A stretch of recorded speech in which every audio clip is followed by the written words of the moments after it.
ഒരു നാടൻ കൊഴുക്കട്ടയാണ് ഇന്നത്തെ നമ്മുടെ വിഭവം. അതിനായിട്ട് ഒരു ഗ്ലാസ് കുത്തരി ഓവർനൈറ്റ് കുതിർത്ത് വെച്ചിരിക്കുന്നതാണ്. രാവിലെ ഇതെല്ലാം നന്നായിട്ട് കഴുകിയെടുക്കാം. കഴുകിയെടുത്ത അരി നമുക്കിതൊന്ന് അരച്ചെടുക്കണം. ഇത് 2 ബാച്ചായിട്ട് അരച്ചെടുക്കാം. ചെറിയ ജാറിലിട്ടാകുമ്പം നന്നായിട്ട് നമുക്കിത് അരച്ച് കിട്ടും. കുതിർത്തതിന് ശേഷം നമുക്ക് വെള്ളം അങ്ങനെ ഉണങ്ങാനൊന്നും വെക്കണമെന്നില്ല. കഴുകി വാരി വെള്ളം ഒന്ന് ഊറ്റിക്കളഞ്ഞതിന് ശേഷം നമുക്കിതുപോലെ അരച്ചെടുക്കാം. ഒട്ടും വെള്ളം ഒഴിക്കാതെ വേണം നമ്മളിത് അരച്ചെടുക്കാനായിട്ട്.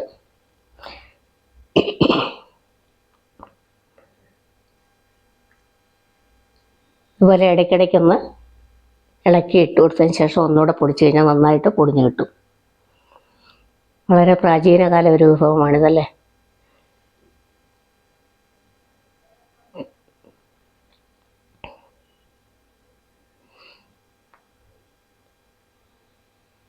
അരച്ച് മാറ്റി വെച്ചതിന് ശേഷം നമുക്ക് ബാക്കിയിരിക്കുന്നതോടെ അരച്ചെടുക്കാം.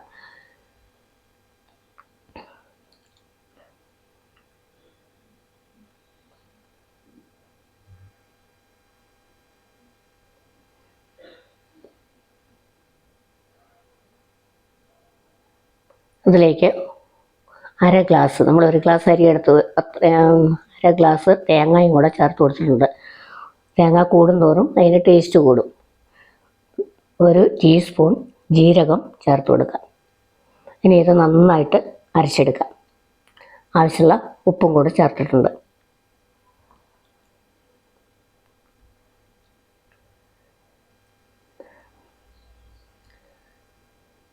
രണ്ടാമത്തെ ബാച്ച് നന്നായിട്ട് അരച്ചെടുത്തിട്ടുണ്ട്. നമുക്കതിൻ്റെ കൂടെ ചേർക്കാം.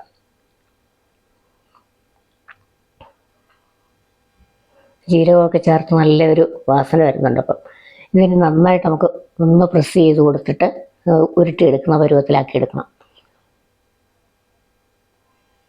കുഴച്ചെടുക്കുക. ഇതുപോലെ ഒരല്പം വെള്ളമൊക്കെ ചേർത്ത് കൊടുക്കുക. നമുക്ക് ഇത് വെള്ളത്തിൽ വേവിച്ചാണ് നമ്മൾ ഈ കൊഴുക്കട്ട തയ്യാറാക്കുന്നത്. കാരണം ഒരു കൈപ്പിടി വെള്ളം അല്ലെങ്കിൽ 2-3 ടേബിൾ സ്പൂൺ ആവശ്യമനുസരിച്ച് ചേർത്താൽ മതിയാവും.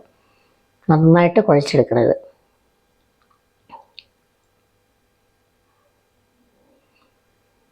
ഇങ്ങനെ ഉരുട്ടി നോക്കുമ്പോൾ അറിയാം കറക്റ്റായിട്ട് പൊടിയാതെ വരുന്നുണ്ടെങ്കിൽ പിന്നീട് നമുക്കത് ബാക്കിയെല്ലാം അതുപോലെ ഉരുട്ടി വയ്ക്കാം.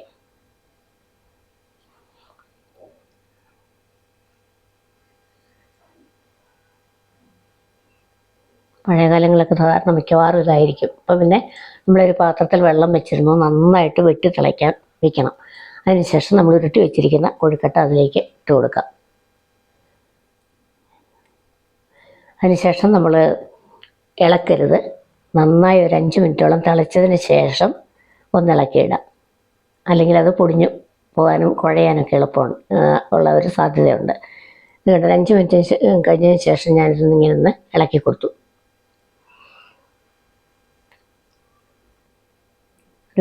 അതിനുശേഷം ഒരു 10 മിനിറ്റ്, ടോട്ടൽ ഒരു 15 മിനിറ്റോളം ഞാൻ വെച്ചിട്ടുണ്ടായിരുന്നു. മീഡിയം ഫ്ലെയിമിലാണ് വെച്ചിരുന്നത്. തിളച്ചതിന് ശേഷം കറക്റ്റായിട്ട് വെന്ത് വന്നിട്ടുണ്ട്. കൊഴുക്കട്ടയുടെ വെള്ളം ഭയങ്കര ടേസ്റ്റ് ചെയ്തത്. ഇതിൻ്റെ രുചി അറിഞ്ഞവർക്കെല്ലാം അറിയാം അല്ലേ. പ്രാചീനകാല പഴയകാല വിഭവമായ കൊഴുക്കട്ടയുടെ അതിൻ്റെ കൂടെയുള്ള വെള്ളം ഭയങ്കര ടേസ്റ്റാണത്.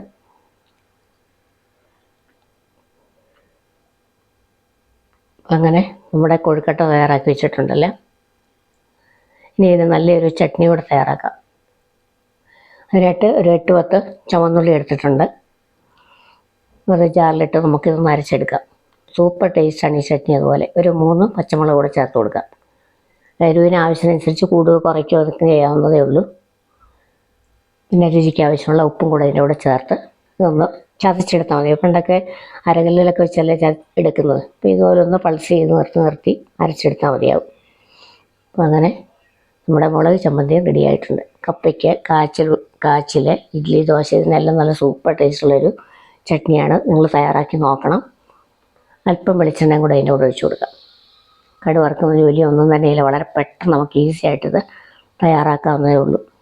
അപ്പോൾ ഇന്ന് തയ്യാറാക്കിയ നാടൻ കൊഴുക്കട്ടയും അതുപോലെ അതിൻ്റെ കൂടെയുള്ള നല്ലൊരു പച്ചമുളക് ഉള്ളി അരച്ച ചമ്മന്തി എല്ലാവർക്കും ഇഷ്ടപ്പെടുമെന്ന് വിചാരിക്കുന്നു. ഇഷ്ടപ്പെട്ടാൽ ലൈക്ക് ചെയ്യാനും ഷെയർ ചെയ്യാനും സബ്സ്ക്രൈബ് ചെയ്യാനും ഒന്നും മറക്കരുത്. പിന്നെ കൊഴുക്കട്ടയുടെ വെള്ളം അതിൽ ഇപ്പം ഉപ്പും കൂടെ ചേർത്ത് കഴിക്കാം.